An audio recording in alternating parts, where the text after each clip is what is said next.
minutes of the last meeting. Now, this is obviously slightly different as we have to approve the minutes of previous scrutiny committees. Not this scrutiny committee because it's only just began. So, first, we have to approve the minutes of the Corporate Services Scrutiny Committee, which is held on Thursday, the 26th of September. I have Councillor Moore. Thank you. Just want to know about the items that are outstanding in terms of provision of information under minute 32, 34 and 35.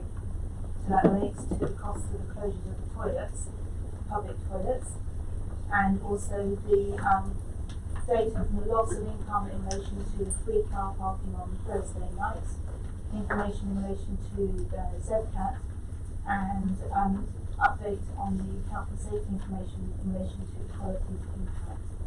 When will those be provided to members? Thank you.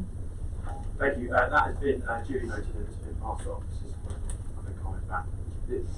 My role as the chair of this committee isn't to respond to questions you've got on that agenda item. It will be to pass it to officers who will send you a response. Okay. Thank you. Unless there are any other comments on the meeting of corporate services on the 26th of September, can I see a show of hands? All those in favour of approving those minutes to true and accurate record? Okay. All those against? Any abstentions? We weren't there. That's fine. I know it's quite an odd thing to have to do, but they have to go somewhere. So that is carried. I will sign those. And some of you were here for this one. The Place Scrutiny Committee held on the 12th of September 2019. This was chaired by Councillor Buswell. Now, I'm already aware that we have a slight amendment of the name of somebody who asked a public question. I'll just look at the page on. That is on page 16. And we'd like to amend the name Teal Wells. It's not Teal Williams. So that would be Teal Wells, not Teal Williams. Does anybody else have any comments? The minutes of that committee, I'll take it to vote again. All those in favour of approving those minutes?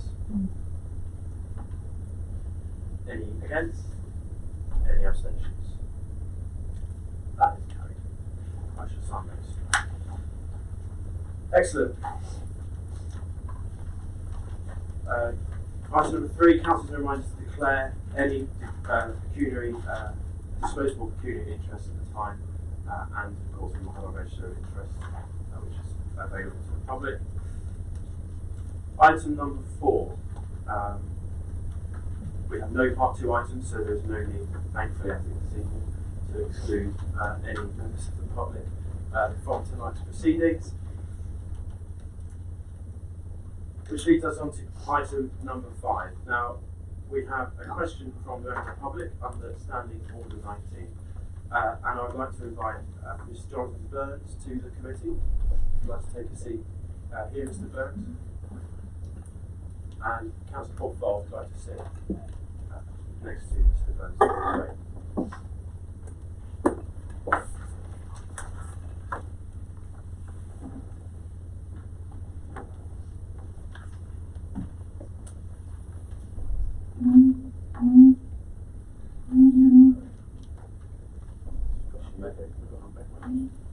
Thank you. So if you could please read out the question that you'd like to ask, and then we'll have a response from Councillor Foll. 5G represents untested, uninsurable, exponential escalation of wireless communications technology, already considered a fundamental threat to the health of all living organisms. Will ECC please interrogate the independent research with impartiality and integrity, resisting the introduction of 5G and the proliferation of other frequencies for the sake of citizens and ecosystems? Thank you very much, Mr. Burns. If you could just turn that microphone off. Thank you. Thank you for your question. I now hand over to Councillor Bob Foll, who is the portfolio manager for City Planning and Development, for his response. Thank you, Chair. And we meet here today. Good to see you. And it's not about being anecdotal. My grandfather fought in the First World War, was in the Western Front, and was gassed. And when he came back, his well-respected country doctor told him, Ned, you need to smoke 20 cigarettes a day. He'll have to hear your lungs. My father worked in Dental Dockyard in Plymouth, and asbestos was introduced. And they thought it was the best thing since sliced bread. Suddenly saw hundreds of his fellow workers die agonising deaths. More recently, my doctor advised me that I should try vaping rather than smoking cigarettes, because it's probably safer. Suddenly we're getting all kinds of health risks about that, which kind of leads me to 5G. And I've got two main concerns to answer your question. One is there being no requirement for planning permission of multinational companies to erect telegraph poles last year, hundreds of them, taken down again, and therefore no expectation that there be planning permission for pole masts. Secondly, I'm not a scientist, but I am aware that there is a real split in medical advice on the safety of 5G. So when we've discussed it as a planning group working party, certainly we felt that government having no intention to have an independent health and safety audit was inappropriate, and we were responded to that effect. So I'm aware from being on the planning committee that if you get 100, 200, 300 people objecting to something, they probably got a very good reason. I think you've got 1,000 plus people responding to something, and might have an even better reason to do so. I don't think we can walk blindly into it. And I've had the pleasure of speaking to you and other colleagues of yours who represent a very articulated and informed group of a large group of local residents. So it's not for me to tell the Scrutiny Committee what to do, but my strong advice would be that they consider a task and finish group to consider these issues before reporting back and responding further.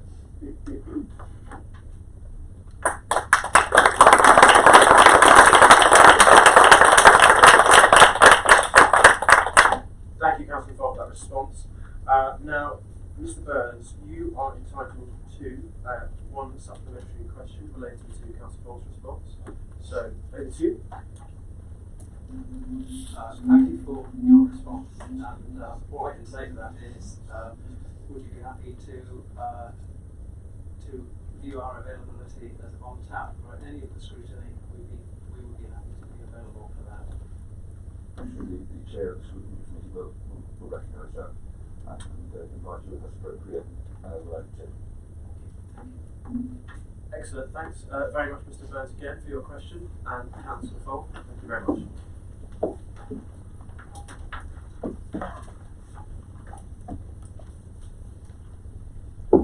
It's always nice to have questions from members of the public, and particularly this evening, I think many members of the public interested in debates on the agenda today. So we move on to item number 6. We have no questions from members, understanding on the 20. Which moves us on to item number 7. Now this is an item which will essentially update members and members of the public on the new process which we have adopted in terms of scrutiny. And to do this, we've asked John Street, our corporate manager for Democratic and Civic, to outline kind of the remit of this committee, how we expect items to arrive on our agendas, and kind of the purpose and the reasoning behind getting to this point in rearranging our committees. But before that, I'd like to welcome Councillor Newby as my Vice Chair. Chair, thank you. And I'll hand over to John to update us. Thank you, Chair. As you say, it's the opportunity, being the first meeting of the new Scrutiny Committee structure, to actually try to identify the role of it, because the role of scrutiny has now changed from how it was previously. The main role for it now is that it is no longer what was called previously a pre-scrutiny committee. Previously, you would have all been aware that matters which were going on to the executive would have come to a scrutiny meeting beforehand to inform the role of doing that and form the executive's view on it. That has now been taken away from the Scrutiny Committee, but I see it, the actual role of scrutiny now as being enhanced by doing that, rather than potentially being deteriorated. That being because now you have got as scrutiny members more of an opportunity to actually hold the executive to task more, because you can do a lot easier now call-ins for matters which you may well, executive have taken a decision upon, and you may feel that they may not have taken all the information into account when they took that decision. Whereas now you've got that opportunity to call those matters in, and it will take 7 members of any scrutiny committee to do so. Previously, you would not have been able to do that if it had previously come to the scrutiny committee in the first instance. So that's enhancement number 1, I believe. The second one is, as the chair has alluded to already, and the portfolio has alluded to as well, there are opportunities now to set up task and finish groups to look at specific items of interest that may well have come from the floor, from yourself, or from other strategic and corporate priorities within the council as well, so that there could have the opportunity for members to have a real in-depth look at matters, come to a form of view on that, bring a recommendation to the scrutiny committee itself, and actually form a recommendation to go on to the executive. So it's formulation of that policy and formulation of those informations that is the second opportunity for scrutiny to get involved in things. And thirdly, there is also the opportunity for you to ask for things to be brought forward as well, not necessarily as a scrutiny committee, but not necessarily as a task and finish group, but as you are the strategic scrutiny committee, you're looking at longer term things, more strategic things, more things which go across the piece of the organisation itself. And if there are particular things that you feel which would be more appropriate, again, to be brought forward to this committee, so that the council as a whole are more aware of that, and you can do that. The latter 2 options, or task and finish groups and items coming onto the agenda, will go to a new body which is called the Scrutiny Programme Board. That is made up of the chairs and deputy chairs of the scrutiny committees, together with a further representative of the leading body. They will then look at all the options that have been brought forward, A, to see whether they meet corporate priorities and objectives, to see whether they are actually a key reason that we should be looking at it, but also key to look at the resource implications that there may well be for taking that matter forward, because task and finish groups and additional work comes at a cost in resource implications, and that needs to be balanced across the whole organisation to make sure that our resources are being adequately and appropriately resourced and pushed in the right direction. So I thought it would be an opportunity just to come to this meeting, and I'll be doing exactly the same to the Scrutiny Customer Focus meeting in a fortnight's time as well, just to enhance and give you the opportunity to understand a little bit more about the new scrutiny situation. More than happy to answer it, or try and answer any questions as well. Thank you, Chair. Thank you very much, John. Members, do you have any questions, comments? Councillor Moore. Thank you for explaining that. Would you be able to circulate the criteria for the priorities for this new board, so that everybody is clear about on what basis they will be assessing proposals? And I'd like to know what happened to my proposal to set up a task and finish group to develop a framework for the council setting out its approach to consultation and engagement. Thank you, Councillor Moore. Over to you, John. Yes, the proposal that you put forward, Councillor Moore, hasn't been forgotten. The initial meeting of the Scrutiny Programme Board was held only a couple of weeks ago to get an understanding of how we're going to operate these first 2 meetings. So it's more of a transactional discussion at that meeting rather than actually distribution. We've got another meeting of the Scrutiny Programme Board just before Christmas, where we'll then look at the options that have come forward from yourself and from the floor today or wherever else as well. Potentially if a task and finish group is set up to look at 5G as the portfolio holder suggested, that will then go to it for it to consider a way forward for those matters. Thank you. Okay, I can't see other members wishing to speak. So thank you very much, John. Which brings us on to item number 8. So it's one of the roles of this committee to receive petitions, and we have here this evening a petition which has been referred from Devon County Council. So this is a petition referred from the County Council from the Exeter Holt 5G group, which relates to the group's concerns regarding the installation of 5G transmitters in Exeter.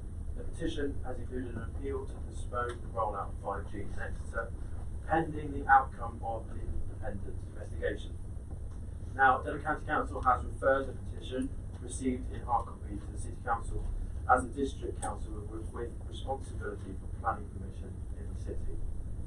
The petition has contained, we believe, 1,128 electronic signatures, and there is an ongoing petition on the change.org website from the old 5G and Exeter group. Now, before we go into a debate on this matter, we all should have seen the petition. We should have had a copy of that. It was presented at the full council, and we've got it here. But I just need to make it clear to members that we are, very happy to debate this matter, and we have various ways to take it forward, including a task and finish group, as Councillor Toll suggested. But we have no decision-making powers at this committee this evening. So yes, we can set up task and finish groups and think of other ways to take this forward, but we don't have any decision-making powers aside from that. And just to bear in mind, of course, we can suggest to set up task and finish groups, and that's our role. And then it's up to the Scrutiny Programme Board to assess all the suggestions from the two scrutiny committees across the council to kind of work out priorities and resourcing. But rest assured, myself and Councillor Newby are members of that programme board. So I would anticipate that many of our suggestions will be taken forward, and it will be a debate that we have to have at the committee. So I'll take this. One second, yeah, one clarification, Councillor Moore. Would we go to make a recommendation to the executive as a result of our conversation this evening? Well, we would. Depends what we want to do, I suppose, but I'll hand over to John Street. But bluntly, no, because all you're doing tonight is receiving the petition. So it will be a matter of debate, but it will be noted that the petition has come forward, but there has already been a suggestion that maybe a task and finish group may be the appropriate way to take this matter forward, which then could put recommendations forward to come back to scrutiny to then go on to the executive. Yes, I'll take the petition as read, and I'll now open up the debate on this petition on 5G. Councillor Lyons.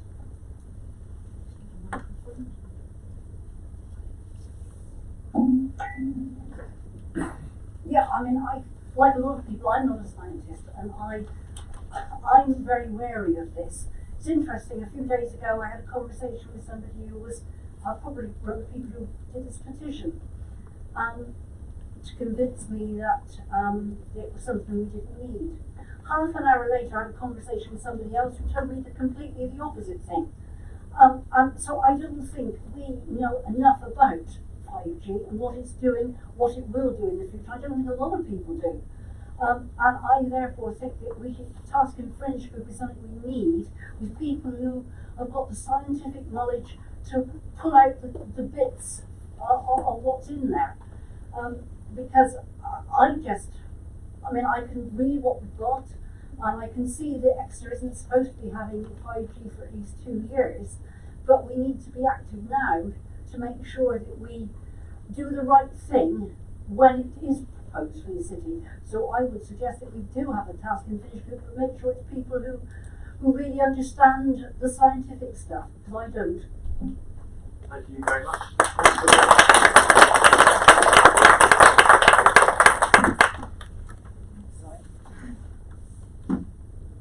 I was really pleased by the Council's response to the consultation, which stated clearly that we oppose the rollout of 5G and need greater assurances of its safety from impartial independent expert analysis. I know that some councils across the country have banned 5G, and I looked up and saw that Glastonbury, from Totnes and Brighton and Hove all banned 5G. What I wondered if we could be advised on today is if, as a council, we actually have any powers to do that and which powers they've used. I believe from my research they used the fact that the masts worked. So you can't use, we've been told by Councillor Fogg that we can't use health issues as a reason for declining it. But I believe that these councils said that masks were due to be installed were rejected as they would cause visual clutter. So I wonder in which ways you could ban it as a council, what legal powers we do have.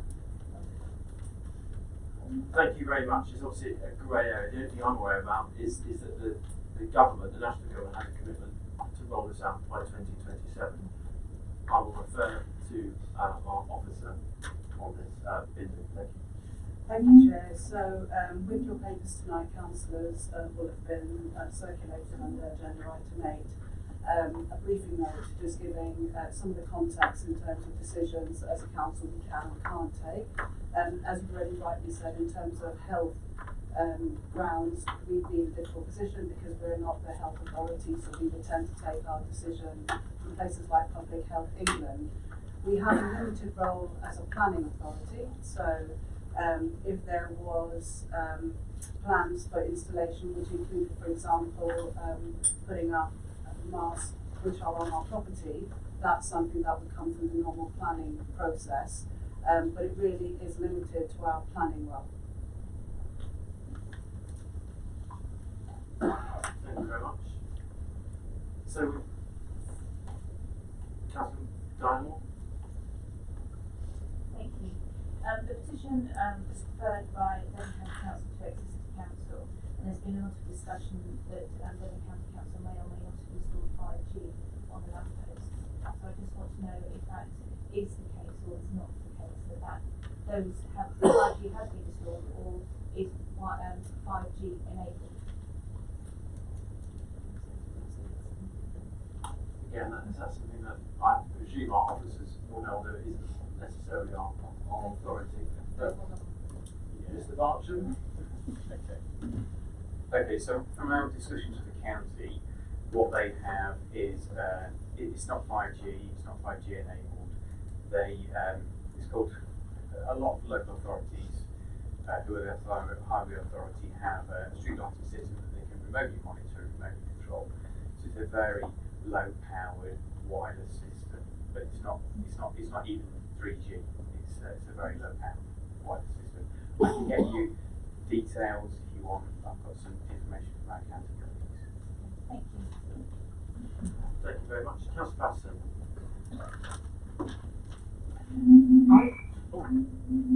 I'm doing that to upset people's ears. Is it okay now? Yeah. No, I won't judge you. Right. I'd like to support the suggestion of Councillor Cole and Councillor Lyons. It seems to me from the conversation here that we are all of us a little uncertain and not entirely informed on this. And even though we will have limited powers to do anything about it, it seems to me the suggestion that we interrogate the independent research, I would say interrogate the research, with impartiality and integrity. And this seems to be a very sensible thing to do. And this seems to be sensible to take it to a task and finish group. I would say resisting the introduction, that would be to presume the outcome of the task and finish group. And we don't know what conclusion that will come to. So I would like, have you already proposed a task and finish group? I'd like to second that proposal, and that rather than carrying on with this slightly uninformed conversation that we're having now, and I'm aware that I'm very ill-informed as well, we have a task and finish group. Thank you very much. Councillor Owen's hand went up as you were speaking, but I will. It was my intention anyway to take this forward. So, Councillor Owen. No, I actually agree with the recommendation for the task and finish group. That wasn't what I was going to comment on. One of the things that concerns me about this whole issue, it's symptomatic of what we have in so many instances. A local authority, with items that come before us from members of the public, there's obviously a great deal of public interest, but our powers as a local authority are very, very limited.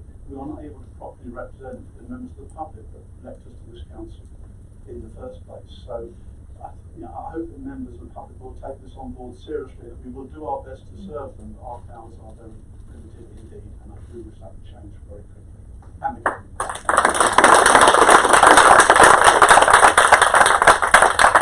At this point, let's just take a vote on the task and finish group suggestion. Got an addition to task and finish group. Just clarify, please. Okay. I just want to pick up on Councillor Lyon's suggestion that we actually invite experts who would know, people who can present evidence for the task and finish group, so it's not just the councillors who run the forms and that, so that'd be very helpful. What I was going to take a vote on whether we want to suggest to the programme board that we have a task and finish group, and then it's our job to tease out the scope of this group and put suggestions forward to that board as to who would like to sit on that group, the kind of people we would like to invite in to speak. So if I have a formal vote now on whether we hold a task and finish group to discuss this petition, all those in favour? That is unanimous. Excellent. So it's now.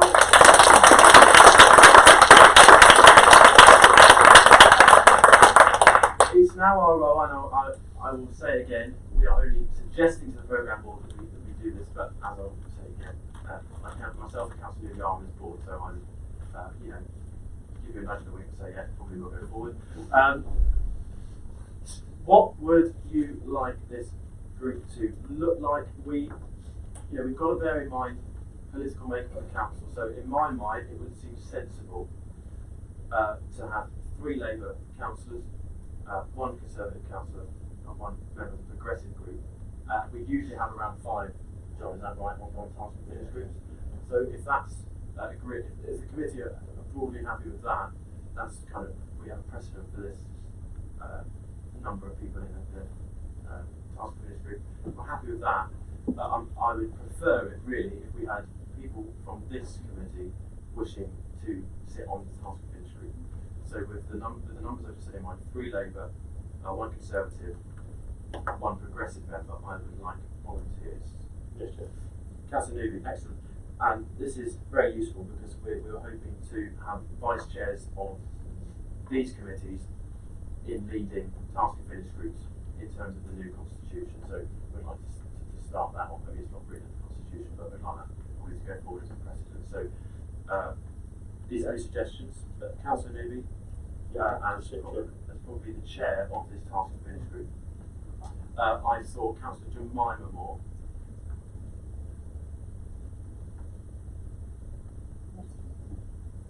I'd like to Let's nominate yourself, okay? Councillor Jemima Moore. Councillor Lyons, is this a question or It's is a it question, yourself? or no, a comment. I mean, there might be members who are on the other scrutiny committee who've got the necessary knowledge, skills, that's the word, yes. Are sort of scientifically, I mean, I'm a practical nurse, and, the scientific stuff is quite honestly partly above me. I mean, there may be people on the other committees who have got the skill that we need for this, so I don't think we should restrict it to just this committee. I didn't say we were restricting it, I'm just saying I would prefer it if members of this committee would nominate themselves, as it will come back to this committee to be reviewed and then taken forward. But to take your point, this is the role of the programme board. It's the role of the programme board to work out, logistics and how this is going to work forward. So it was only my suggestion that we take members of this committee because it will be us eventually to decide what we do with the results of our history. But totally take your point. I'm a history teacher. I know idea about science. Councillor Patterson. I'd be happy to serve on this, but I would also be happy to cede my place to someone who had more appropriate skills, and I thoroughly agree that it should be offered to the other committee as well. Councillor Owen. Yeah, thanks, Chair. On Councillor Lyon's point, there's no reason I assume that anyone, whether they be on the other scrutiny committee or indeed on the executive, cannot be invited to speak to the task and finish group if they've got the knowledge. We can't exclude them, so therefore they don't necessarily need to be on the task and finish group to make a valuable input to the discussion that takes place. Exactly. And councillors, can councillors turn up to task and finish groups and observe anyway? So members are more welcome to be involved in the debate generally. Any other nominations? We need certainly more Labour. Councillor Buswell? Then that to me is fine. Oh no, sorry, we need one more Labour. Can I nominate Councillor Sills? You can do. I am conscious that this group may meet in the day. However, No. So we don't have to decide, but unless anybody else would like to nominate themselves. In the absence of anyone else from the Labour Group, I'm happy to nominate myself, Chair. Thank you, Councillor Owen. And I reiterate the point, anyone from other committees can put themselves forward. That's nice. What we need to do now is just talk about the scope of this group. Do we have any suggestions from members of who we'd like to invite? And I'm keen to invite experts from both sides of the argument, and particularly people with some kudos in the science world. So suggestions from members, any ideas of speakers or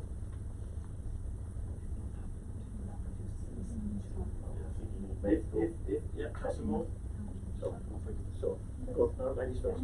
Well, I agree with what you say, Councillor, you need somebody with a medical background. I think we need to have somebody who's a planning background, and it would be very interesting to speak to one of the technology companies, because they may need to be held to account and ask questions about what their intentions are and how it will work and what evidence they're using to roll this out. Thank you very much. Councillor Newby? Thank you, Chair. Just to literally paraphrase what you just said, I think we need the technical side, the medical side, and those people that are or would be using it. I mean, we've got some lovely literature here from different companies. This one here, FEAR, they've done a lot. There was two speeches done, one at Matthew Sawn, I think one was at the Phoenix, that was a good presentation. I don't know whether my colleagues went to that, but there was a real good presentation there. I think if Sharon can look to email some relevant personnel, and that can be brought to us, then we can then decide who we'd like to formally invite. Thank you, Chair. Thank you. Councillor Drymore. I wondered if it might be possible to invite representatives from, or just seek advice from representatives from council that have already banned 5G to find out how they did it.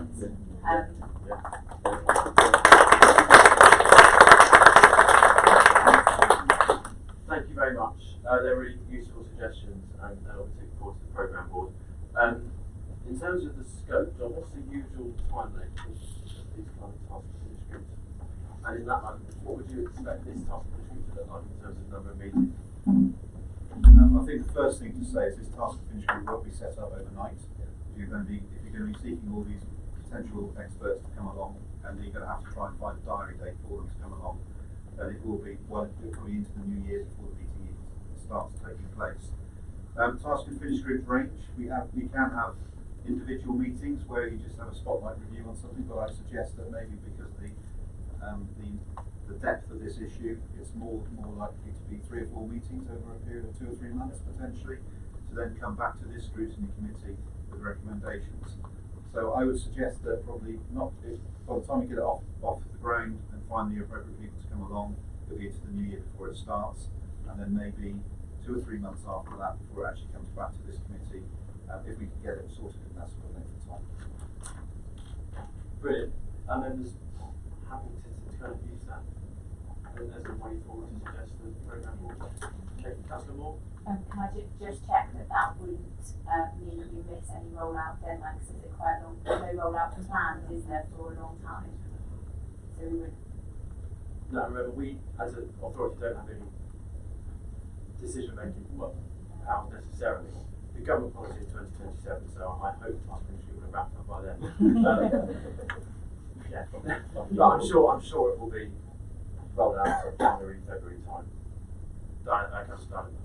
It's a meeting, not 5G. Yes. Thank you, Chair. Can I ask what would happen if an application was made to install a mast or add 5G to anything in the interim? I assume it's going to be rolled out as one thing or at one stage, but what would happen in the interim if it happened before then?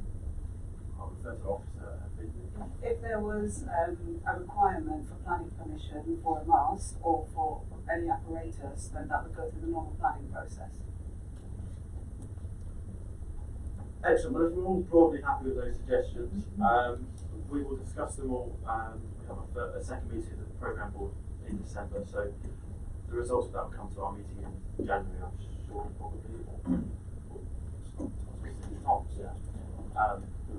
Yeah, and then the results, if the the programme board agreed to set one up of this last finish group will come back to this committee. Excellent. We will have to formally note the petition as well, so can I have all those in favour of noting this petition? Excellent, that is unanimous.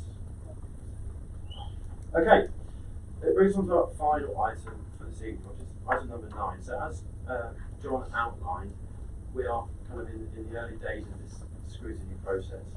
We were quite keen at the first programme board to have an idea of what kind of issues members would like to bring to the table for future meetings. Now there is a work schedule which has been sent out to all councillors, and that's kind of where we'll get most of our work from, essentially, as we look at forward plans and the items which are discussed in the various departments across the authority. We have 2 items for consideration: Excellent City Futures and update on progress. And personally, I think that should definitely come back to us at a future meeting. And I made a commitment as chair of place scrutiny to have, I think it was a biannual meeting on updating us on our climate neutral agenda. So I would be very happy, I'd like it if those 2 meetings could be considered as items on future meetings, but I'm very happy at this point to take any other agenda items councillors feel could be suggested to the programme board for future meetings of this committee. Councillor Moore. Thank you. I'd very much like to see an update towards implementing the air quality improvement plan work. Yeah, thank you very much. Any other suggestions?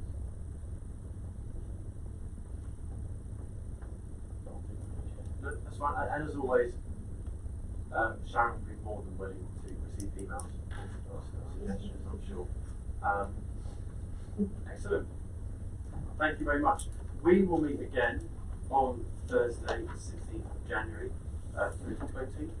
Finally, I'd like to say thank you very much to all the members of the public who have come and engaged and behaved so well in such a tight space.